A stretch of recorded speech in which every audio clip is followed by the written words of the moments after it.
à tous et bienvenue dans votre émission 4V qui signifie en esprit et en vérité. C'est moi, votre sœur Donna, et je suis ravie de vous présenter notre nouveau format. Donc, comme vous l'avez constaté, actuellement, nous partageons des podcasts qui vous permettent de nous écouter tout en étant actifs. Vous pouvez être au volant, faire la vaisselle, faire à manger. Donc, il n'y a pas d'image. On vous invite à être concentré sur ce que nous disons. Et aujourd'hui, j'ai l'occasion de faire un podcast avec un invité qui est déjà venu et qui nous transmet un message plus riche à chaque fois. J'ai nommé l'étincelle. Bonjour l'étincelle. Bonjour tout le monde. Bonjour les croyants, les gens de foi, les athées, les gens de toute confession, tout le monde. Toute la création, bonjour. Amen, bienvenue.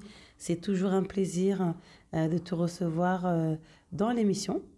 Merci, c'est un plaisir qu'on me fasse confiance, que je puisse donner mon avis, mon point de vue, qui n'engage que moi, qui est basé sur mon expérience personnelle. Mais voilà, tu me fais confiance et puis je suis à l'aise pour partager du coup. Et comme tu le dis si bien, tu es comme une personne qui dépose un panier avec des fruits et chacun choisit, c'est ça? On fait le tri, on prend ce qui est bon, ce qu'on ne veut pas forcément. Tout ce qu'on veut, en tout cas c'est un panier où je mets plein de choses qui sont issues de mon expérience. Les gens se servent, ils essayent, voilà. Si ça leur convient, ils le gardent, ils l'utilisent à leur façon. Et si ça ne les intéresse pas, ils remettent dans le panier, ça peut servir à quelqu'un d'autre, etc. Voilà. Bon, on n'impose rien. On n'impose rien du tout. Oui. On est là pour partager. Donc aujourd'hui, on va être dans la réflexion, dans l'analyse. L'idée de 4V, c'est de passer aussi à une dimension supérieure, à un cap différent. Notre objectif aujourd'hui, c'est de pousser l'homme à la réflexion, c'est d'encourager tout un chacun à utiliser son cerveau, comme dit l'étincelle, à réfléchir. Dieu nous a donné un cerveau, pas seulement avaler ce qu'on nous dit, mais prendre le temps d'analyser et de réfléchir. Voilà. Donc, moi, aujourd'hui, je vais animer les choses différemment. La dernière fois, on était sur le thème de la foi. On s'était dit qu'avoir foi en Dieu, c'est aussi avoir foi en soi, ce qui n'est pas forcément évident pour tout le monde. Et aujourd'hui, il n'y a pas forcément un thème, mais j'aimerais qu'on évoque différentes citations, si je puis dire, différents sujets que tu as pu aborder avec moi, différentes réflexions. Et l'objectif, c'est que tu puisses nous donner ta vision, ton développement sur tous ces différents thèmes intéressants. Donc voilà. D'accord. Parfois, tu parles de personnes qui ont foi en Dieu, mais qui prennent Dieu pour leur majordome. Oui. Qu'est-ce que tu veux dire par là? Bon, l'expression va paraître un peu agressive, je m'en excuse. Mais ce que je veux dire par là, c'est que quand on est conscient que celui qu'on appelle Dieu, ou peu importe comment on l'appelle, qu'il est tout-puissant, car il est celui qui sait tout, qui voit tout, qui entend tout et qui peut tout. On sait qu'il est le créateur de toutes choses, de l'univers, de l'infiniment petit, de l'infiniment grand, du visible, de l'invisible, etc. Il est le maître de toute énergie et la source. Quand on est conscient de ça, on se dit, c'est bon, c'est la fête, j'ai la foi, allez hop, j'ai juste à faire le 06 Dieu, et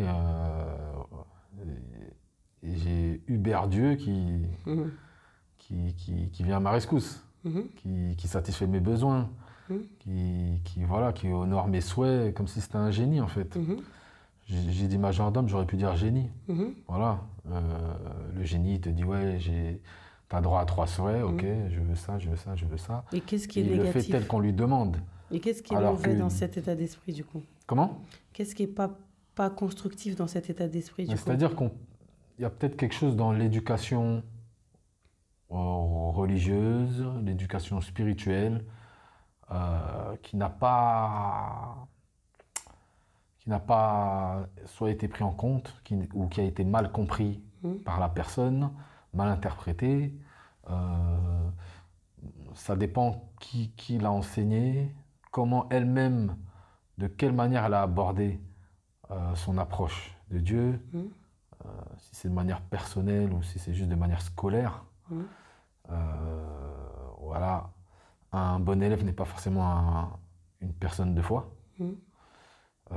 Donc, ça veut dire que, voilà, il y a un problème dans la compréhension de soi par rapport à Dieu, par rapport à l'univers, par rapport au visible, par rapport à l'invisible, par rapport à des règles, à des lois qui ne changeront jamais et qui sont telles qu'elles sont parce qu'elles sont parfaites, elles sont équilibrées. Et quand on essaie d'outrepasser malgré soi, parce que ce n'est pas forcément volontaire, justement, des fois, c'est, comme je dis, un problème de la compréhension, l'apprentissage, que soit on a mal interprété, soit qui a été mal transmis, parce que ça peut devenir de la transmission aussi. Peut-être que la personne qui transmet elle-même a des lacunes sur cela. Déjà que c'est pas une chose évidente de comprendre Dieu. Voilà, on va comprendre ce qu'on peut comprendre avant de quitter notre corps. Mais après, c'est pas une question de quantité. Hein. Si dans notre vie, il nous suffit de comprendre 2-3 trucs, qu'il en soit ainsi. Et s'il faut en savoir plus, qu'il en soit ainsi. Mais voilà, je crois qu'il y a un problème, en tout cas, dans l'image qu'on se fait de Dieu et des lois qu'il a établies. Okay. Et du coup, malgré soi, on va essayer d'outrepasser ces lois. Or, c'est impossible. Parce que si on peut outrepasser ces lois, c'est qu'on peut comment dire, donner des ordres à Dieu, alors que c'est pas possible en fait. On ne donne pas des ordres à Dieu. C'est pas un génie. Donc, à partir de là, il est à notre service, mais pas comme on l'entend. Parce que lui, il est à notre service, mais c'est-à-dire que selon nos réels besoins, c'est-à-dire que nous-mêmes, on ne peut pas savoir. Et il a une vision de nous, de tout notre être, de toute notre existence, qui est beaucoup plus précise que notre propre vision qu'on a de nous-mêmes. Donc peut-être qu'aujourd'hui, on va lui dire, oui, Dieu, je veux un verre d'eau. Et lui va se dire, non, cette personne-là, elle a besoin d'un jus de gingembre parce qu'elle a des vertus dans le gingembre qui sont utiles à ce moment précis parce qu'elle a des problèmes de santé. Et pour traiter ce problème de santé, il faut qu'elle boive du gingembre. Voilà. Donc la personne qui n'aura pas son verre d'eau va penser que Dieu l'a abandonné ou qu'elle n'a pas assez la foi ou qu'elle n'a pas assez jeûné ou je ne sais pas quoi. Et c'est en ça qu'on croit que les gens pensent que Dieu est leur majordome. Des fois, si les choses ne se passent pas comme on l'a souhaité, etc., des fois, faut savoir se remettre en question et voir si le plan n'est pas autre, si Dieu n'a pas laissé des petits indices, des petits signes par-ci, par-là, pour nous montrer que ta prière, c'est pas que je ne l'ai pas pris en compte, mais en fait, il y a mieux que ça. C'est ça. Donc, sois attentif. Et si tu es attentif, tu seras réceptif. Si tu es réceptif, tu sauras où aller. Ok. Donc, Dieu sait mieux que nous ce qui est bon pour nous de toute façon. Donc, très bien. Donc, merci pour ta réponse par rapport à ces personnes qui pensent que Dieu est à leur service et que Dieu doit faire absolument comme ils ont demandé. Moi, ce que je comprends dans ce que tu dis, c'est que Dieu sait mieux que nous ce qui est bon pour nous et qu'on doit lui faire confiance et qu'on doit accepter sa volonté. Donc, du coup, j'aimerais parler de ces personnes qui sont parfois dans des situations très compliquées. Comme tu dis parfois, tu me donnes une image qui est... clair où tu me dis que voilà, par exemple, quelqu'un va être dans une situation nauséabonde, ça sent mauvais, mais la personne reste quand même dans cette pièce qui sent très, très, très mauvais, alors qu'elle pourrait s'en sortir. Parfois, il y a des personnes qui ont la foi, hein, qui croient en Dieu, qui traversent aussi ces moments difficiles. Et ces personnes-là aussi vont faire appel à Dieu avec l'état d'esprit, voilà, Dieu, sors-moi de ma situation, mais eux-mêmes pourtant... ne font rien et ils restent. Qu'est-ce que tu peux conseiller? Alors, ce qui me vient à l'esprit tout de suite, c'est que ça peut être de l'ordre, par exemple, des mauvaises habitudes. On peut avoir la foi et tout, mais avoir conservé des mauvaises habitudes, de s'habituer à avoir des galères, à avoir la poisse, comme certains disent, et à s'identifier à ça. Alors, une fois qu'on s'identifie à quelque chose, c'est-à-dire c'est l'identité spirituelle qu'on va traîner avec nous au quotidien. Donc, les gens qui sont dans des situations compliquées, mais qui n'ont pas les bonnes initiatives pour sortir de ces situations, ou qui n'ont pas d'initiative tout court, qui pensent que juste prier suffira, alors que des fois, il faut des actions physiques aussi. Donc, malheureusement, on va dire, entre guillemets, c'est un excès de foi, quoi. C'est un excès de foi dans le sens où la personne pense vraiment que tout va passer par la prière, alors que des fois, c'est juste une question de changer de place, des fois. Quand le soleil te gêne, eh ben, tu as juste à te déplacer et te mettre à l'ombre. C'est pas en priant que tu vas ordonner au soleil de se déplacer. Je comprends. Voilà. Donc, des fois, c'est juste il faut accepter, et ça rejoint un peu la question précédente, il faut accepter que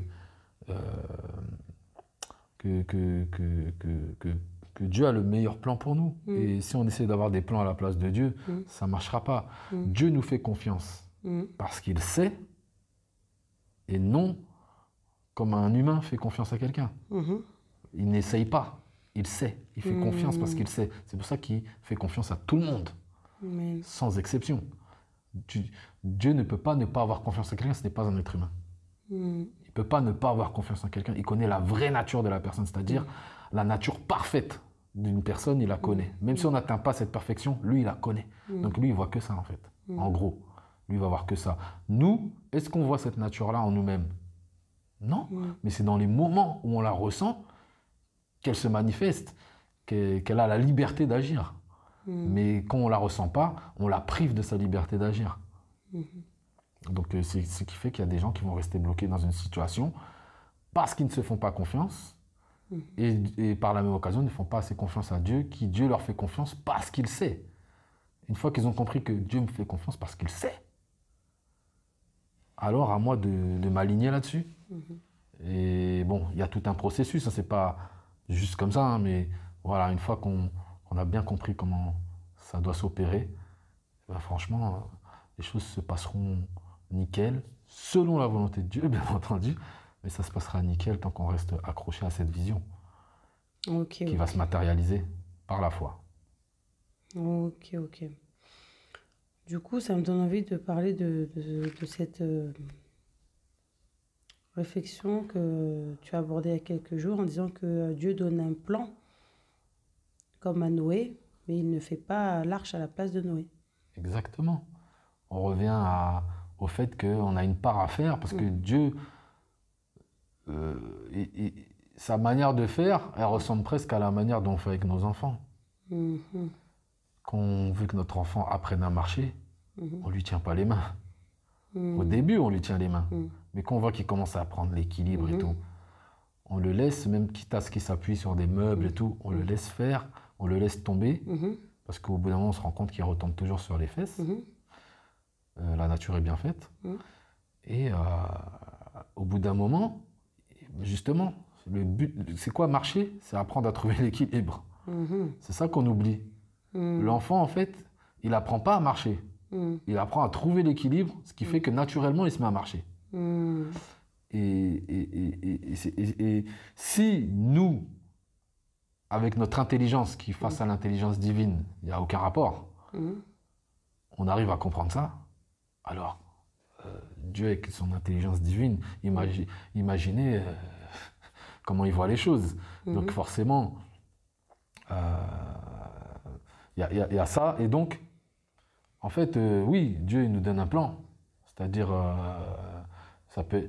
Les Écritures saintes, déjà, c'est un plan. Même s'il faut faire le tri dedans, il faut avoir un degré de lecture qui permet d'accéder à la vraie connaissance, qui n'est pas la lecture scolaire. Mais voilà, Dieu il a un plan et il faut essayer de comprendre quel est ce plan. Ce n'est pas forcément évident, mais il faut essayer de comprendre c'est quoi ce plan. Et comme pour Noé, le plan peut être très détaillé et il y a juste à le suivre en fait. Mais Dieu ne va pas faire le bateau à notre place. Et il faut que nous on le fasse et on a les capacités de le faire, même si le bateau il paraît colossal. Parce que dans la vie, rien n'est facile. Et des fois, on doit bâtir des choses qui sont comme bâtir ce géant bateau, rassembler tout ce qu'il faut mettre dedans. Et une fois qu'on a fait ça, on a respecté le plan. Et le jour où le déluge arrive, on n'a pas à s'inquiéter. Avant même que le déluge arrive, déjà, on est en paix. Le déluge arrive, on est en paix. Pendant que l'eau est encore à hauteur, on est en paix. Jusqu'à la fin, on est en paix. Et un jour, l'eau redescend et on comprend pourquoi on avait cette paix. Et on comprend pourquoi on a respecté le plan de Dieu. Et on comprend pourquoi Dieu a voulu qu'on y mette du nôtre aussi. Parce que c'est ça aussi qui fortifie la foi. Le fait d'être impliqué dans ce processus de matérialisation d'une pensée associée à la foi authentique, pure, avec un cœur sincère. Ok. Donc là, quand tu nous parles du fait que Dieu donne un plan et que c'est pas lui qui va faire à notre place les choses, j'ai envie de parler d'autonomie spirituelle. Tu nous en parles régulièrement en ce moment. Et de l'assistanat soi-disant bienveillant. Alors parfois, nos responsables spirituels, nos leaders spirituels pensent bien faire, mais font ce que, comme tu l'appelles, de l'assistanat, qui n'est pas forcément bienveillant finalement. Donc, est-ce que tu peux nous parler un peu de tout ça, l'autonomie spirituelle? Bien sûr, je vais reprendre l'image du fauteuil roulant. Des fois, l'assistanat spirituel, il y a des gens qui t'encadrent, qui veulent prier pour toi, tout le temps, qui sont tout le temps là, avec amour et tout, hein,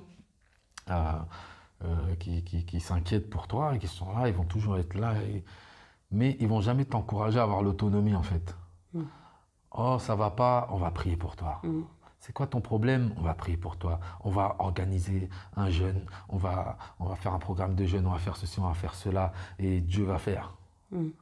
Mais il faut encourager la personne aussi à impliquer sa foi. Parce que sans la foi de la personne, on peut être 10 000 à prier pour cette personne. Et s'il manque la foi de la personne, ça peut bloquer l'énergie, le mouvement de cette énergie qui est pas là pour rien, qui est là pour que justement les choses se manifestent. Et c'est pour ça que quand on connaît dans les lectures saintes la phrase « ta foi t'a sauvé », il y a quelque chose à comprendre qui est très clair. Il y a marqué ta. C'est le pronom possessif, c'est comme ça qu'on dit. Ça fait longtemps à l'école. Moi aussi. Mais ta foi, pas la foi ou pas ma foi. C'est la tienne. Tu m'as demandé quelque chose, mais tu croyais tellement fort à cet instant-là que tu as respecté des règles, tu as respecté des lois qui ont fait que ça a pu se produire. Donc ta foi t'a sauvé. Et c'est pour ça que le meilleur sauveur, ce n'est pas les gens qui t'encadrent, ce sera toujours toi. Si tu as l'encadrement, c'est un plus à pas négliger, en espérant que Dieu t'a mis à disposition un bon encadrement. Au pire, si c'est un mauvais encadrement, tu apprendras quelque chose, ça te sera utile pour la suite et tu pourras le transmettre. Mais voilà, en dehors de ça, un encadrement, enfin c'est bizarre à dire, mais trop présent, va étouffer ta foi.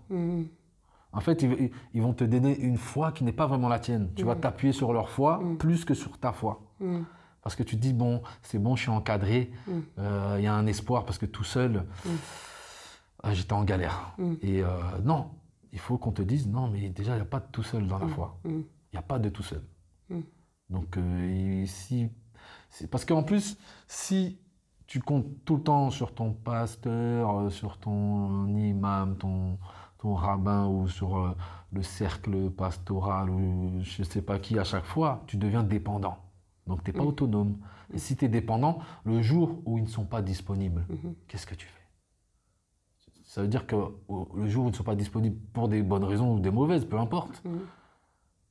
Mais tu fais quoi? Alors, ça veut dire que tu n'as plus rien. Non seulement tu es seul, mais tu n'as plus rien, tu n'as plus de foi, tu n'as plus Dieu, tu n'as plus rien. Non, c'est faux. Donc, tu dois pouvoir avoir une issue de secours par toi-même. Ok. Et tu parlais dans le même esprit du fait que les leaders, du coup, devaient former, transmettre, faire monter en compétences. Et tu m'as parlé d'une image entre les maîtres et les rois. Est-ce que tu peux nous expliquer? Bien sûr, c'est que Alors ça peut être toujours de l'ordre des mauvaises habitudes, mais ça peut être aussi des défauts de caractère. C'est-à-dire qu'il y a des leaders spirituels, des leaders religieux aussi, qui, plutôt que d'être des bons maîtres, sont des rois. C'est-à-dire qu'ils sont assis sur leur trône. Cette place, elle leur appartient parce que Dieu les a mis là. Et autour d'eux, il y a la cour. Donc il y a telle personne qui est chargée de ci, telle personne qui est chargée de ça, il y a la chorale, il y a tout ça. Mais lui, c'est le roi. Et du coup, il n'arrive même pas à transmettre, à avoir des successeurs. Un bon maître, il n'a pas des disciples jusqu'à ce qu'il meure. Un bon maître, il arrive à faire des disciples, des maîtres également. Et son souhait même, c'est que ses maîtres soient meilleurs que lui en tant que maître. C'est là sa récompense, et c'est là sa joie, c'est là sa satisfaction, et c'est là le fruit de son travail. Je veux que celui que je vais prendre sous mon aile, si Dieu me le permet, que non seulement je puisse faire une bonne transmission, qu'il ait une bonne compréhension, qu'il ait une vraie intimité avec Dieu et un rapport personnel, qu'il apporte aussi ce que lui, il a en lui, en plus de ce que je lui ai donné, et qu'en plus qu'il puisse faire mieux pour que la génération d'après ce soit encore mieux, que la génération d'après ce soit encore mieux, jusqu'à ce qu'on arrive à quelque chose d'incroyable. Ça ne veut pas dire ce qu'on fait aujourd'hui, c'est pas incroyable. Il faut toujours se dire qu'on va faire de notre mieux. C'est le plus important. Mais voilà, c'est ça qui est important. Donc c'est ça la différence entre un roi et un bon maître. Voilà, parce qu'il y a aussi des maîtres qui sont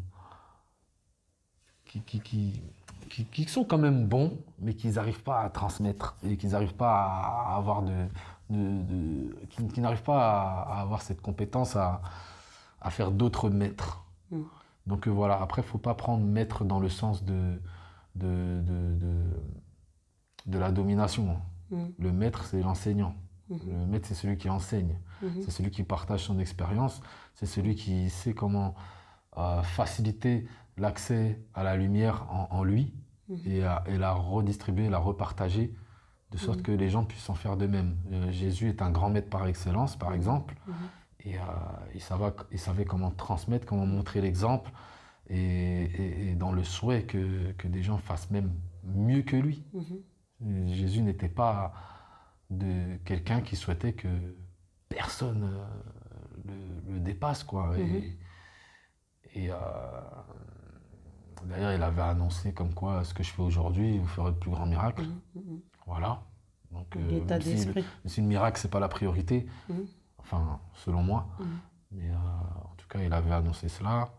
Et même qu'on voulait lui donner le titre de roi des Juifs, il disait pas oui, il disait pas non, il disait c'est toi qui le dis. Alors, je vais rebondir sur ce que tu dis. Les miracles ne sont pas la priorité. Est-ce que tu peux nous parler de ça rapidement?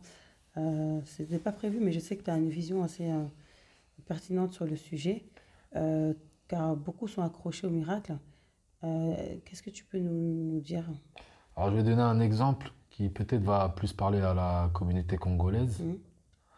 Donc, je sais, parmi tes auditeurs, il y en a, donc normalement, ça devrait leur parler pour certains. On a un homme de foi qui s'appelait Simon Kimbangu. Donc voilà, j'avais déjà entendu parler du kimbanguisme. Ensuite, je me suis intéressé un peu plus et j'ai su que ça venait de ce monsieur, cet homme de foi, Simon Kimbangu. Et donc j'ai commencé à entendre des histoires, jusqu'à ce que moi j'ai envie de connaître son histoire par moi-même. Donc j'ai essayé de trouver des documentaires, d'acheter des livres, et voilà, d'étudier un peu tout ça. Et j'en parle souvent aussi avec des anciens qui souvent me parlent de Simon Kimbangu. Et ce qui souvent revient, et c'est la même chose avec Jésus, c'est qu'on parle beaucoup trop de leurs miracles alors qu'ils n'ont pas laissé que ça. Jésus disait, j'ai fait des miracles parce que sinon, j'aurais pas été crédible. En gros, cette phrase, elle veut tout dire, quoi. C'est-à-dire, si je fais pas ça, vous allez me prendre pour un rigolo. Alors la richesse que je vous apporte, vous allez la négliger en fait. La richesse que je vous apporte, la richesse, vous allez la négliger. Donc, comme je connais votre mentalité, votre esprit, comme je sais dans quel état d'esprit vous êtes actuellement, il faut que je fasse cette démarche qui, pour moi, ce n'est pas la meilleure, mais elle est utile à ce moment précis. Donc, ça ne me dérange pas de le faire pour que vous ayez accès à la connaissance. Jésus voulait surtout enseigner. Kimbangu, il avait des prophéties qui se sont réalisées. Et quand on parle de lui, on va parler que des miracles. Les gens qui vont dans les assemblées n'attendent que leurs miracles. L'enseignement, il y en a pour qui ça n'a pas d'importance. Il y a des gens qui ont une Bible qui l'ouvrent très rarement. Très rarement. Il y a des gens qui se contentent de lire Psaume 23 toute leur vie, et pour eux, c'est la lecture. Et donc la connaissance, et pourtant le Osée 4, verset 6 nous dit « Mon peuple périt car il lui manque la connaissance ». Quand on entend cette phrase, c'est pas que littéralement quelqu'un qui manque de connaissance, il meurt par terre, là, sur place, là, comme s'il avait un Covid-36. C'est que cette connaissance-là, c'est ce qui donne vie à l'esprit, au-delà de la chair, au-delà de la matière. C'est là qu'on commence à devenir vraiment ce que Dieu a souhaité que l'on soit quand il nous a créés. Donc cette connaissance, elle est plus importante que les miracles, parce que c'est cette connaissance qui produit les miracles d'ailleurs. C'est cette connaissance qui produit les miracles. Ce n'est pas la foi toute seule qui produit les miracles. La foi toute seule, elle ne va rien faire du tout. Il faut une connaissance avec cette foi. La foi même, limite, elle est nulle sans les connaissances. Il faut avoir ces connaissances. Elles sont importantes parce qu'on nous explique le monde invisible, comment il fonctionne. Et sachant qu'il y a des gens mal intentionnés qui connaissent des fois mieux le fonctionnement du monde invisible que nous, on a plutôt intérêt à savoir comment ça se passe. C'est pas pour rien qu'ils s'attardent là-dessus, les gens mal intentionnés. Parce qu'ils savent qu'ils peuvent façonner la réalité à leur avantage. Ce qui crée un déséquilibre, mais il faut bien que des gens en face qui rétablissent un équilibre en ayant ces connaissances et en puissant répliquer face à ce que font et produisent ces gens qui ont la connaissance, mais qui ont le mauvais cœur et les mauvaises intentions. Ok, ça me rappelle ce que tu disais. Dernièrement, tu parlais de l'importance de la lecture. Tu as dit que tu avais fait des recherches par rapport à Simon Kimbangu, donc tu as acheté des livres, etc. Tu parlais de l'importance de la lecture, parce que moi, je connais des chrétiens qui pensent ou des croyants que si on lit un livre qui est autre que le livre saint, c'est un péché. Or, tu m'as fait comprendre dernièrement que la lecture, c'était même une forme de méditation. Est-ce que tu peux nous en parler rapidement avant d'enchaîner? Donc la lecture, il y a un rapport intime avec l'écriture, donc avec des paroles, donc avec une expression, donc avec une énergie vibratoire. Quel que soit le livre, que ce soit un livre saint, que ce soit un roman, que ce soit peu importe. Tout livre, la personne quand elle a écrit avec une intention. Et elle arrive à le transmettre à travers des mots qui sont figés sur une page. Parce que nous, une fois qu'on a ces mots devant nos yeux, on se les approprie. C'est nous qui créons les sons, les couleurs, les physiques, les voix des personnes, tout. Je veux dire, quand les gens lisent de la Bible, par exemple, ils ont chacun leur Jésus. Il ne faut pas croire qu'on a tous le même Jésus. Ils ont chacun leur Pierre, ils ont chacun leur Jean-Baptiste. Tous, si on devait tous dessiner ces gens-là, aucun se ressemblerait. Aucun. Ça veut dire que en fait, il y a un travail de créativité, qu'on le veuille ou non. Comme dans toute forme d'art, toute forme d'art d'ailleurs est une forme de méditation. Parce que ça exige une concentration. Quand on lit un livre dans les transports, avec tout le bruit qu'il y a et tout, quand on arrive à être plongé dans le livre, c'est qu'on arrive à se concentrer. Et si on arrive à se concentrer, c'est qu'on est en état méditatif. Et scientifiquement, ça active une glande dans le cerveau qu'on appelle la glande pinéale. scientifiquement parlant. Et cette glande s'active quand on fait de la méditation de type yoga, méditation juste en étant posé dans la nature et en admirant la beauté de la nature, la méditation en faisant du sport, en étant concentré dans son sport, la méditation de la lecture, la méditation dans la prière. Cette glande s'active. Je ne sais pas si les gens se rendent compte, c'est-à-dire elle s'active, c'est-à-dire elle produit une énergie. C'est fou. Mais pourtant, c'est normal. Et donc, la lecture a ce même effet. Parce qu'à un moment, on est tellement plongé dedans. C'est pour ça que lecture et méditation, c'est la même chose. La Bible dit bien, méditez sur la parole et non lisez la parole. Méditez sur la parole. Ce qui veut dire que cette lecture, en plus, elle a une influence sur nous. C'est pour ça qu'il faut bien choisir sa lecture. Parce que tellement un livre, il nous accompagne, on est plongé dedans, on médite, on a une activité spirituelle dans la lecture. Même un enfant qui lit à l'école Peppa Pig, il y a une activité spirituelle qui se produit. Mais tellement il y a cette activité-là, il faut bien choisir sa lecture parce qu'il y a la lecture qui peut avoir une mauvaise influence. Mais si on veut du bénéfique, choisissons la lecture qui aura une bonne influence. Et dans ce cas-là, c'est pour ça qu'il n'est pas interdit de lire d'autres livres que des Écritures saintes parce que l'inspiration divine n'est pas limitée aux Écritures saintes. Sinon, Dieu serait limité à un livre et ce serait malheureux. Donc, c'est bien aussi de s'ouvrir à l'esprit, l'expression est parfaite, et d'essayer de trouver des livres qui nous amènent encore plus loin dans la compréhension du monde invisible et du monde qui nous entoure. Ok. Amen. Gloire à Dieu, gloire à Dieu, gloire à Dieu. Vraiment, ça fait plaisir. Ça fait du bien. Et on comprend qu'on peut compléter nos connaissances, bien sûr, avec d'autres livres. Bien-aimé, ce n'est pas un péché, comme a dit l'étincelle. Faites le bon choix et choisissez des livres qui vont influencer dans le bon sens votre esprit et votre réflexion. Alors, j'ai une question.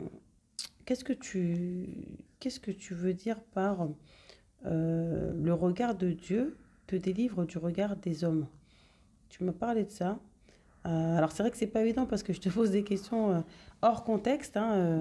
Moi, j'ai relevé des citations que tu m'as dites spontanément en parlant de différents sujets. J'ai relevé tout ça et là, je te pose des questions dessus parce que c'est riche et j'aimerais partager ça aussi avec nos bien-aimés. Mais effectivement, voilà, qu'est-ce que tu peux nous transmettre sur ce message-là? Le regard de Dieu te délivre du regard des hommes.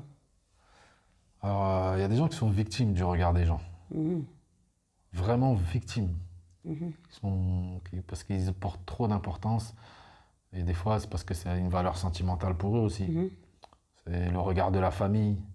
On veut pas déshonorer la famille parce que la famille a des principes très stricts et tout. Un cercle d'amis. On ne choisit pas forcément des bons amis. Mais des fois, des mauvaises fréquentations, on veut leur plaire. C'est cette envie de plaire, en fait. Cette envie de plaire. Je ne dis pas qu'il faut rejeter cette envie de plaire. Il faut avoir du contrôle sur cette envie de plaire. Mais la meilleure manière d'avoir du contrôle sur cette envie de plaire, c'est de chercher à plaire au principe divin. Et une fois qu'on s'évertue à plaire à ces principes divins, à les appliquer au quotidien, à en faire une discipline, à aimer cette discipline, jusqu'à ce que cette discipline devienne même naturelle en fait. C'est plus une discipline, on le fait comme quand on respire. Changer nos mauvaises habitudes, changer notre nature, accéder à la nouvelle naissance, entretenir sa lumière, de sorte que les ténèbres ont de plus en plus de mal à imposer leur loi en nous. C'est ça, en fait. C'est ça. Donc, c'est vers ça qu'il faut se diriger.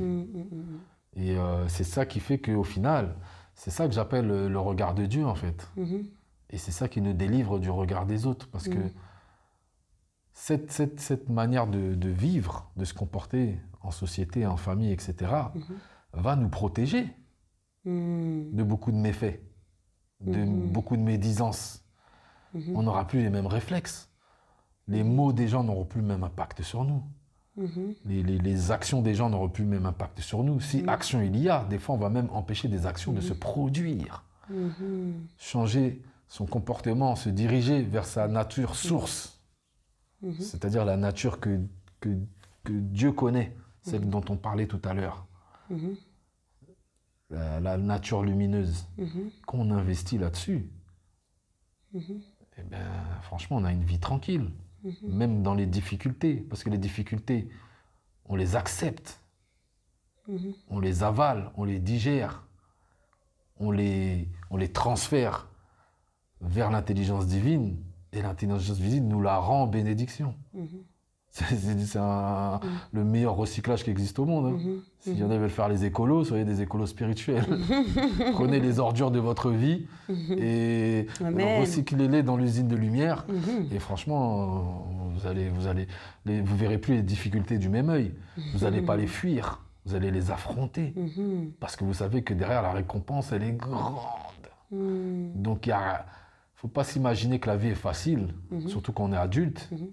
On a le droit qu'on est enfant, parce qu'il faut que y ait cette vie où on rêve, on croit au Père Noël, des beaux rêves bleus, des nuages qui parlent, etc., des licornes. Voilà, il faut qu'on ait ça, parce que l'âge adulte, c'est brutal. Et dans le monde dans lequel on vit, le monde qu'on a façonné collectivement, on est un peu tous coupables du monde, comment il est. Donc les gens qui disent si Dieu existait, le monde ne serait pas comme ça. Mais si, justement parce que Dieu existe, le monde est comme ça. Parce qu'on a une responsabilité. Parce que Dieu a confiance en notre autonomie. C'est juste que nous sommes trop pressés. Enfin bref, ça c'est un autre sujet. Mais voilà, il n'y a rien de facile. Mais c'est ça qui est positif en fait. L'intelligence divine permet de comprendre ça en fait. Elle permet d'accepter ça. Ça peut paraître bizarre au début, parce qu'on n'a pas l'habitude.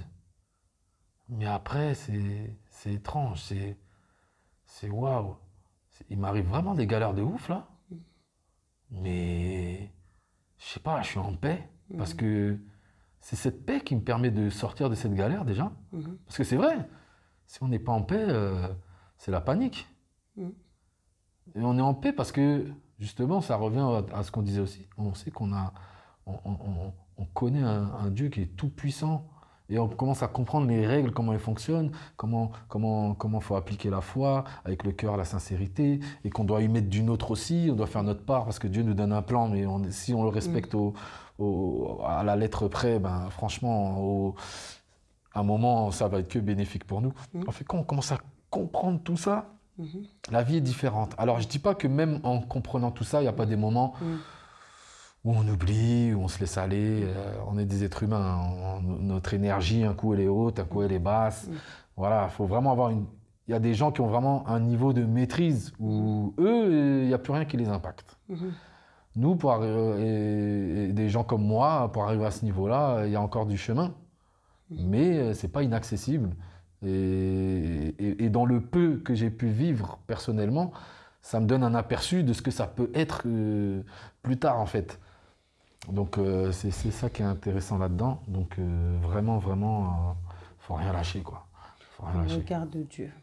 Ouais. Donc, le regard de Dieu te délivre du regard des hommes. Quelque part, quand tu es focus sur Dieu, le reste... Dieu dans sa globalité. Hein.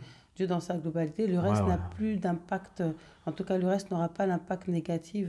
Voilà, tu as une voix qui t'accompagne, une voix qui te veut du bien, qui prend la place de cette voix qui t'encourage à faire des trucs qui te nuisent. Tu as une voix qui t'accompagne, qui te fait du bien. Tu arrives à la distinguer de l'autre voix, alors qu'avant, tu n'arrivais pas. Cette voix qui dit non, fais pas ça, va pas là-bas, tiens, là, fais ça, c'est bien. Donc, il y a des gens qui s'attendent à avoir le Saint-Esprit, à entendre une voix comme dans les films ou comme des personnes, ça leur arrive réellement. Mais cette image du Saint-Esprit est limitée. Parce que le Saint-Esprit, c'est quoi? C'est une manifestation de Dieu, une manifestation céleste dans le monde terrestre. Donc, elle peut se manifester de plein de manières différentes. et à plusieurs échelles différentes. Donc, elle peut se manifester aussi de cette manière où on commence à entendre la voix qui nous veut du bien. Et effectivement, quand on suit cette voix, on se rend compte que c'est pas mal. Ah ouais, c'est bien. Ah, j'ai bien fait. Des fois, il y en a, ils vont appeler ça l'instinct. Mais l'instinct, c'est ça. C'est pas... L'instinct, il vient pas de nulle part. Hein. Comment ça se fait qu'il y a des gens, ils ont ce nez. C'est... Non, je sens pas qu'il faut rester ici. Ils partent et il se passe un truc. Et eux, ils ont réussi à l'éviter. Non, ça, je le sens pas. Quand on les écoute, effectivement, c'était naze. Et quand on les écoute pas, effectivement, il nous arrive quelque chose de naze. Donc, ceux qui veulent être Jeanne d'Arc n'ont pas compris qu'il y a plusieurs niveaux de Jeanne d'Arc. Voilà. Dieu parle tantôt d'une manière, tantôt d'une autre, comme dit sa parole. En tout cas, j'encourage nos bien-aimés à suivre ce message. C'est vrai qu'on a trop tendance à s'attacher au regard des hommes. On veut tellement plaire aux hommes parfois qu'on s'égare, qu'on se retrouve à faire des choses qu'on n'a pas forcément envie de faire, qu'on commence à faire des choses qui ne nous ressemblent pas. On n'est plus nous-mêmes et on s'égare, tout simplement. Donc vraiment, comme le dit l'étincelle, voilà, soyons focus plutôt sur le regard de Dieu, sur la volonté de Dieu. Comme dit la Bible, recherchons premièrement le royaume de cieux et le reste suivra naturellement. Si ce monde est ténèbres, c'est la lumière qui va éclairer ton chemin. Voilà, c'est aussi simple que ça. Amen. Donc, tu as parlé de tranquillité, d'avoir la paix dans les difficultés. Ça m'a rappelé une autre formule, je dirais, une autre image que tu m'as partagée, que j'aime beaucoup. Tu parles de zone de turbulence. Est-ce que tu peux juste nous donner rapidement cet exemple de la zone de turbulence quand on est dans l'avion? Oui, c'est totalement ça, en fait. Des fois, y a des personnes de foi qui prient, qui se comportent bien, tout. Ils planent. Ils sont bien, ils sont sur un nuage, ils planent. Mais on connaît la vie. À un moment, toc, toc, toc, surprise. On commence à avoir des galères. Et des fois, tellement on est convaincu que on est dans la paix de Dieu, on ne s'attend pas à ce qu'il se passe ces choses-là. Badaboum, ça arrive. Et on est surpris. Et des fois, dans la surprise, si on n'a pas le self-control de sa foi, on commence à douter. Et ce doute, c'est une zone de turbulence. C'est dans la turbulence qu'on est dans l'avion, on doute. On se dit non, qu'est-ce qui va se passer? On commence à se poser des questions sur sa vie, à se dire si je dois mourir comme ça. Enfin bref, il peut se passer mille et une choses dans la tête en rapport avec la mort, parce que les gens ont souvent peur de mourir, malheureusement. Je ne dis pas qu'il faut se réjouir de mourir non plus, mais voilà. Mais par contre, une fois que la turbulence est passée, tout redevient comme avant, si ce n'est plus. Et limite, elle a été utile, cette turbulence. Après, on est soulagé, d'où l'applaudissement à l'atterrissage. L'applaudissement, il ne vient pas de nulle part. On applaudit, bien sûr. L'applaudissement, c'est... En fait, l'applaudissement, c'est limite, c'est une louange. Seigneur, merci. Je suis arrivé sain et sauf. C'est ça. J'ai cru que j'allais y passer là, avec la zone de turbulence. C'est ça. Donc oui, c'était à peu près dans cet esprit-là que j'avais parlé de la turbulence, il me semble. Je n'ai plus vraiment le souvenir exact, mais voilà. C'était une belle image, je trouve. Parce que c'est vrai que dans la zone, on panique, on imagine plein de choses. Puis finalement, quand on atterrit, et ben ça y est, on retrouve la foi. On chante tous du gospel à l'atterrissage. On retrouve la foi. Tu disais qu'en fait, quand on atterrissait, on retrouvait la foi. En fait, on a la foi quand tout roule, on est content, on est joyeux. Et quand il y a cette zone de turbulence, cette foi baisse, alors que c'est justement là qu'on doit faire actionner notre foi. Donc vraiment, c'est une belle image. Je voulais qu'on parle d'un sujet qui m'a fait rire. Tu m'as dit, écoute, parfois, il faut faire attention. Il peut nous arriver de faire l'inventaire de nos bonnes actions. On devient des capitalistes, comme à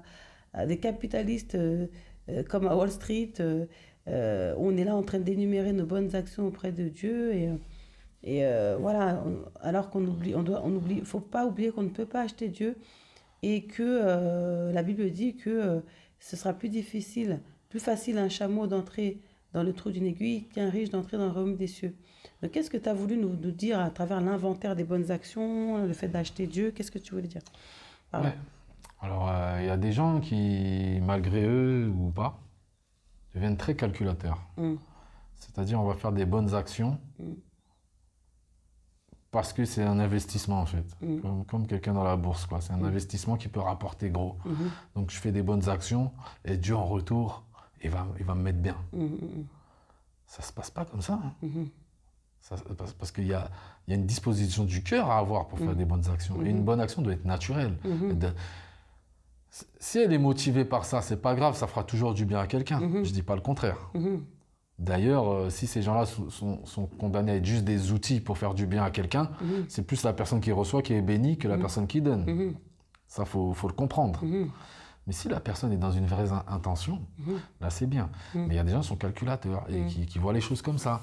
Et du coup, quand à un moment, il y a un épisode de leur vie qui ne va pas dans leur sens, ou ils ne comprennent pas ce qui se passe, ils ont la zone de turbulence, ou voilà, et ils vont se plaindre, ils vont être dans les lamentations, quand se dire c'est pas normal, moi j'ai fait ça, dans mon assemblée c'est moi qui fais ça, je range les chaises, quand je vois un pauvre dehors, je lui achète toujours une canette, voilà, les enfants ils ont toujours leur pâtisserie, leur jouet à Noël, j'ai le cœur sur la main dans ma famille, c'est moi la seule personne qui fait tout le temps ça pour mes frères et mes sœurs, mes oncles et mes tantes, mes nanani nanana, voilà, ils font l'inventaire de tout le bien qu'ils ont fait et ils sentent un sentiment d'injustice comme quoi, avec tout le bien que j'ai fait, j'ai que ça. Alors, je dis ça comme ça, mais des fois, malheureusement, ça peut arriver naturellement. On peut avoir ce sentiment d'injustice, on se dit pourquoi ça m'arrive Des fois, on arrive même à être mauvais, à se dire pourquoi ça n'arrive pas à quelqu'un d'autre, ce qui est très très mauvais. Donc, je ne dis pas que ça ne peut pas sortir. Le plus important, c'est qu'on se rattrape. Que cette pensée, on l'annule. Qu'on se dise, ah non, c'est pas bien de penser comme ça. Parce que ça voilà quoi. Autrefois, moi, ça m'est déjà arrivé de penser ça. Pourquoi ça arrive à moi? Je connais des gens, ils sont comme ça. Pourquoi ça n'arrive pas à eux? Pourquoi ça arrive à moi? Mais bon, c'est bizarre aussi de s'auto-évaluer comme ça. C'est-à-dire qu'à un moment, il faut laisser aussi Dieu nous évaluer. Il va tellement évaluer avec justesse, c'est mieux que ce soit lui qui le fasse en fait. Nous, on peut se tromper sur nous-mêmes. Voilà. Mais voilà, Dieu ne doit rien. Et Dieu n'a pas besoin de nos sacrifices, il le dit dans les Saintes Écritures. Sinon, on sera encore en train de dégorger des boucs sur des autels. Pourquoi on ne le fait plus? Est-ce que le fait qu'on ne le fasse plus, d'ailleurs, il n'y a plus de bénédiction, Dieu est en grève? Non. Tout se passe comme prévu, il n'y a pas de souci, il n'y a pas de galère. Mais Dieu n'a pas besoin de nos sacrifices. Justement, ça a encouragé l'hypocrisie. C'est pour ça qu'à un moment, il y a quelqu'un qui a compris qui a été envoyé pour dire je fais juste un rappel, Dieu c'est la disposition du cœur, donc laissez ces pauvres bêtes tranquilles. Voilà, au pire, faites un bon méchoui, mais arrêtez quoi. Voilà. Non, c'est important ce que tu dis parce que c'est vrai que la parole nous dit l'obéissance vaut mieux que le sacrifice. Exact. Tu me rappelles aussi un passage où Christ rappelait qu'une vieille femme avait donné une offrande. Le montant de l'offrande n'était peut-être pas aussi élevé que celle d'autres fidèles qui étaient venus au temple, mais la valeur, c'était pas un montant élevé, mais ça avait une forte valeur pour elle, c'était tout ce qu'elle avait. Elle a donné avec la bonne disposition du cœur. Tu parlais de disposition du cœur. Abel et Caïn. Voilà, tout à fait. On pense aux offrandes, l'offrande qui est montée au ciel, celle d'Abel et celle de Caïn, et d'où la jalousie de Caïn face à Abel. Et effectivement, ça peut nous rendre faux. Et il y a même un passage qui fait comprendre que c'est pas par nos actions qu'on est béni, parce que sinon on s'en glorifierait. Il faut se rappeler que c'est Dieu. C'est Dieu qui... Nous, on peut... Comment on dit? Comment c'est écrit dans la Bible? J'aime beaucoup cette formule-là, je ne l'ai plus par cœur, mais ça dit que, par exemple, toi, étincelle, tu peux planter une graine. Voilà, moi, je peux creuser, tourner la terre ou quoi, aux caisses, mais ou arroser, mais c'est Dieu qui fait pousser. Mais de toute façon, si on rentre dans cette logique, on rentre dans une logique de déséquilibre.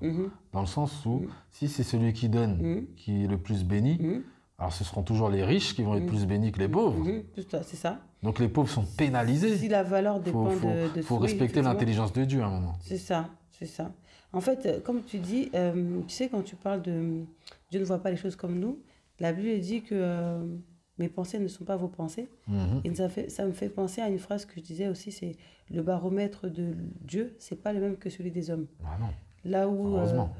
là où Dieu, là où l'homme va évaluer que voilà, là c'est super, c'est top, c'est nice, c'est nickel, et ben Dieu va pas faire pareil. Ben, c'est comme on dit, grande est la porte qui mène à la perdition, petite et étroit est le chemin qui mène au chemin de Dieu. Donc on n'a pas du tout la même vision. Bah, le trou de l'aiguille. Hein. On n'a pas, voilà, c'est ça, c'est ça. Et ben écoute, pour terminer, j'ai une dernière question. Euh, on a parlé dernièrement de la prière et tu me parlais de l'état d'esprit pendant qu'on priait. Alors oui, on peut prier dans la détresse, dans les soucis, etc. Mais tu nous encourageais en fait à ne pas prier avec un état d'esprit désespéré. Et tu m'as parlé d'une formule, j'aimerais que tu l'expliques. Tu dis que ça puise dans notre compteur céleste l'énergie qui peut faire bouger les choses. Est-ce que tu peux nous en parler? Prier avec désespoir. Tu parlais de la foi en fait. Il fallait avoir la foi. Tu te rappelles? Alors, c'est clair que déjà, même dans les Saintes Écritures, ils disent il n'est pas recommandé de prier avec un esprit abattu. Donc c'est une phrase sur laquelle il faut méditer, il faut se dire si elle est là, s'il y a quelque chose à comprendre. Une fois qu'on s'attarde là-dessus, c'est vrai qu'après il y a une forme de logique, une forme d'évidence. On se dit mais c'est vrai que si j'ai l'esprit abattu en même temps que je prie, Seigneur, s'il te plaît, sauve-moi. Mais on est là, on est dans le doute. Mais le doute, c'est tout à fait l'inverse de la foi, en fait. Il faut toujours garder ça à l'esprit. La moindre once de doute est l'ennemi de ma foi. Appauvrit ma foi. Il faut... Et c'est vrai que encore une fois, c'est pas un exercice qui est facile selon ce qu'on traverse. Mais il y a des moments où on n'a pas le choix, on doit savoir marcher sur l'eau. Et pour marcher sur l'eau, le doute n'est pas permis. Il y a des situations où l'eau est agitée. Dans la barque, on va couler. Mais si on marche sur l'eau, c'est nous qui disons à l'eau, là je suis dans un état de foi qui me rapproche de ma ressemblance avec mon Créateur, qui fait que je peux être en paix avec la création et avoir un impact sur la réalité qui fait que la réalité change. Normalement, si je me mets sur l'eau, je coule. Là, je marche dessus. L'eau respecte ma foi. La tempête respecte ma foi. C'est-à-dire la création elle-même elle respecte notre foi. En fait, elle est créée dans ce sens. Amen. Elle est créée dans ce sens. La création respecte la foi parce qu'elle reconnaît son créateur, l'identité, l'empreinte de son créateur. Elle reconnaît l'empreinte. C'est ça qu'il faut garder à l'esprit. Dans la foi, la création reconnaît l'empreinte de son créateur dans le visible comme dans l'invisible. Amen, amen. Et quand elle reconnaît cette empreinte, entre guillemets, elle se soumet. Et c'est ça qui permet de marcher sur l'eau, c'est ça qui permet de marcher sur ses problèmes, c'est ça qui permet d'écraser les serpents et les scorpions, c'est ça qui permet de traverser le désert. Amen. Mais il ne faut pas croire que dans notre vie, on ne va pas traverser le désert, qu'on n'aura pas des tempêtes, qu'on ne va pas croiser des serpents et des scorpions. Il y en aura, mais il faut comprendre qu'ils sont là pour glorifier cet état divin, cet état d'esprit qui nous a été offert gracieusement, naturellement. Parce que on parle du plan de Dieu, mais en vérité, Dieu n'a pas vraiment de plan. Il fait ça malgré lui. On va dire ça comme ça. Il fait ça malgré lui. Dieu ne recherche pas à être tout-puissant. Dieu est ce qu'il est, en fait. C'est tout. Et une fois qu'on a compris, mais en fait, Dieu, juste le fait que je comprenne que Dieu est ce qu'il est et que moi, j'accepte, c'est ce monde qui crée des difficultés. C'est pour ça qu'il faut être au-delà de ce monde pour être au-dessus des difficultés. Et c'est pour ça que si on a un esprit abattu, ça ne fonctionnera pas. Parce qu'il y aura le doute. Et le doute va nous empêcher d'aller puiser dans notre compte céleste. Et dans notre compte céleste, on est énormément riche, puisqu'elle a été approvisionnée par le Créateur en personne. Donc les fonds sont illimités. Mais dans le doute, on n'a pas accès. On peut même taper le bon code PIN, ça met code faux. Parce que ce code fonctionne aussi avec l'empreinte divine. Il faut qu'on reconnaisse l'empreinte divine. Alléluia. Et quand on reconnaît l'empreinte divine, pip, pip, pip, pip, tac, on peut retirer et payer la facture. Mais aux frais de celui qui a créé tout ça, en fait. Si Dieu il a créé les difficultés, en gros, s'il a créé le mal n'est pas mauvais. Le mal est une énergie qui est faite pour mettre en valeur le bien. Faut le prendre comme ça. Si on voit le mal comme la méchanceté dans les Walt Disney, on passe à côté de toute la beauté du mal. Le mal est le faire valoir du bien. Sans un Judas, Jésus il foire sa mission. Il a foire. Il échoue. Il échoue. Il y avait un moment, il fallait qu'on le balance, il fallait qu'on le dénonce, parce qu'il y avait un jour, une heure précise, où les planètes étaient alignées d'une telle manière que c'est à ce moment-là qu'il fallait qu'il rende l'âme. Parce que c'était le moment choisi. Parce que Dieu fait que des choses précises. Judas est un faire-valoir. Oh. Et ça, les gens préfèrent le lapider que de reconnaître qu'il a été comme un sacrifice. C'est ça que les gens ne comprennent pas. On dit bien que dans certaines versions, qu'on a laissé le diable entrer en lui. Ça veut dire peut-être qu'il n'avait rien demandé. Mais il fallait qu'il y ait un de ses disciples-là qui fasse cela. C'est tombé sur lui. Mais c'était déjà prévu, calculé. Mais voilà, en fait, ainsi les choses sont.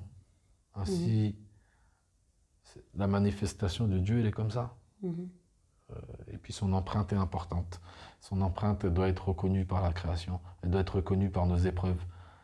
Donc à nous de faire en sorte que cette empreinte se voit et se ressente. À nous de cultiver cette empreinte. Cette empreinte, c'est quoi? C'est la lumière. À nous de cultiver cette lumière. C'est un état d'esprit. Et donc, c'est dans tout ce qu'on a parlé depuis le début. Il faut cultiver. Faut cultiver, faut faire confiance à son instinct, le bon, et tout. Enfin bref, on peut en parler longtemps. Je vais m'arrêter là, sinon on n'a pas fini. C'est tellement intéressant, on est en train de... on boit tes paroles, hein, on est abreuvé. On est abreuvé parce que tu nous transmets. Gloire à Dieu pour ce qu'il a mis en toi. En tout cas, c'est tout pour moi aujourd'hui, c'est tout pour mes questions. Alors je tiens juste à dire que voilà, encore une fois, je fais un partage selon mes expériences personnelles. Elles n'appartiennent qu'à moi. C'est mes interprétations, j'assume. Et à chacun de revisiter tout ça, d'avoir sa propre réflexion, justement de ne pas boire les paroles, de bien les analyser et de voir dedans ce qui peut être intéressant pour chacun. Et si ce n'est pas intéressant, on laisse, il n'y a pas de souci.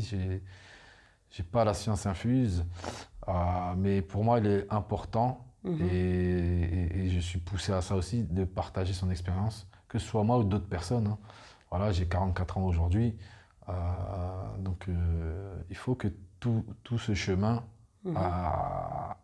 avec ces connaissances, ces informations aussi qui sont venues à moi, que je puisse les partager et essayer de les transmettre au mieux et que même des gens en fassent quelque chose d'encore mieux derrière, ou une meilleure compréhension, une meilleure interprétation, mais qui se rapproche fidèlement de la vision primaire de notre Créateur, quoi. Amen, amen. Effectivement, comme on l'a dit en introduction, voilà, le but, c'est vraiment de pousser chacun à la réflexion, à l'analyse. Et en tout cas, ça nous a fait du bien. Moi, j'ai passé un très, très bon moment. Je sais que le Saint-Esprit s'est manifesté et que Dieu a opéré. Comme tu le dis souvent, on a une part de Dieu en nous. On l'ignore, on doute souvent de ça, mais on a des attributs que Dieu nous a donnés, et, des dons et des talents. Et moi, en tout cas, je témoigne par rapport à ce que tu dis, que vraiment je vois l'Esprit de Dieu opérer à travers ce que tu dis. Donc en tout cas, moi j'ai pris ma part, voilà. Prenez aussi votre part, savourez, prenez ce qui vous servira et partagez-le aussi autour de vous, hein. Le but c'est ça, hein, c'est de recevoir et de repartager derrière. Donc voilà, nous on est là pour ça, c'est un plaisir de partager avec vous des moments, comment dire, riches, hein. C'est vrai qu'aujourd'hui on ne sait plus trop quoi regarder à la télé, on ne sait plus trop quoi écouter à la radio. Et c'est important d'avoir des émissions comme ça où on peut s'enrichir et travailler un petit peu son esprit. Donc voilà, c'est sur ces quelques mots que j'achève cette émission. Est-ce qu'il y a un mot pour la fin, l'étincelle? Je vais faire simple, hein. Que la lumière soit. Amen, que la lumière soit. Que Dieu te bénisse et à très très bientôt. À bientôt. En tout cas, bonne soirée à tous. Bye bye, ciao, à la prochaine. Je louerai l'Éternel tant que je vivrai. Je célébrerai mon Dieu tant que j'existerai.